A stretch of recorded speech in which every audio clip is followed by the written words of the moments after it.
Hi welcome to my channel. ఈరోజు మనకు FASTag గురించి అయితే అప్డేట్ రావడం జరిగింది. మనము ఎక్కడైనా హైవేలలో ప్రయాణిస్తున్నప్పుడు టోల్ గేట్ల దగ్గర వసూలు కోసం ఫాస్టాగ్ అనే విధానాన్ని 2016లో ప్రవేశపెట్టింది గవర్నమెంట్. ఈ ఫాస్టాగ్ విధానంలో RFID టెక్నాలజీని వినియోగించారు. అప్పటి నుంచి మనము టోల్ గేట్ దగ్గరకు పోగానే డైరెక్ట్ ఆటోమేటిక్గా అయితే కట్ అవుతుంది.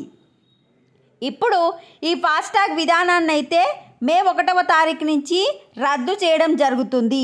మే 1వ తారీఖు నుంచి GPS global navigation satellite system GPS technology విధానంలో వసూలు అయితే స్టార్ట్ చేస్తున్నారు. అయితే ఇంత ముందుకు మనకు ఫాస్టాగ్ యూజ్ చేసినప్పుడు ఒక కార్కి 200, లారీకి 300 అట్లా ఒక సటన్ ఫీజు ఉండేది. బట్ ఈ GPS విధానంలో ఏంటంటే మీరు ఎంత దూరం ప్రయాణిస్తే అంత దూరానికి మాత్రమే టోల్ ఫీజు అనేది కట్ అవుతుంది. అంటే మనం హైవేని యూజ్ చేసుకున్న కిలోమీటర్ల ప్రకారము ఈ యొక్క ఫీజు అయితే కట్ అవుతుంది. తక్కువ దూరం ప్రయాణిస్తే తక్కువ ఫీజు, ఎక్కువ దూరం ప్రయాణిస్తే ఎక్కువ ఫీజు. ఇంత ముందుకు ఫాస్టాగ్లో మాత్రం అట్లా లేకపోయేది. ఎంత దూరం ప్రయాణించినా సర్టెన్ అమౌంట్ అయితే ఫిక్స్ ఉండేది. ఆ ఫిక్స్ అమౌంట్ మాత్రమే కట్ అయ్యేది.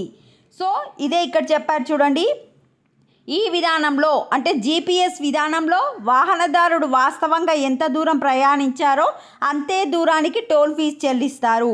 ఫాస్టాగ్ విధానంలో దూరంతో సంబంధం లేకుండా నిర్దేశిత మొత్తాలను వాహనదారులు చెల్లించేవారు. ఈ విధానంలో టోల్ వసూల్లో పారదర్శకత ఉంటుందని ప్రభుత్వం తెలిపింది. జాతీయ రహదారిపై వాహనం ప్రయాణించిన దూరాలను GNSS టెక్నాలజీతో రికార్డు చేస్తుంది. దీని ఆధారంగా టోల్ గేట్ సమీపంలోకి వాహనం వచ్చిన వెంటనే దూరాన్ని బట్టి టోల్ను వాహనదారుడి బ్యాంక్ అకౌంట్ లేదా డిజిటల్ వాలెట్ నుంచి ఆటోమేటిక్గా చెల్లిస్తుంది. ఈ విధానం అమల్లోకి వచ్చిన తర్వాత ఫిజికల్గా టోల్ గేట్ల దగ్గర అయితే మనీ తీసుకోవడం లేదు. ఇది అప్డేట్. మే 1 నుంచి ఫాస్టాగ్ అనేది ఉండదు. కొత్త విధానం GPS విధానంలో అయితే మీరు టోల్ ఫీజు అయితే పే చేయాల్సి ఉంటుంది.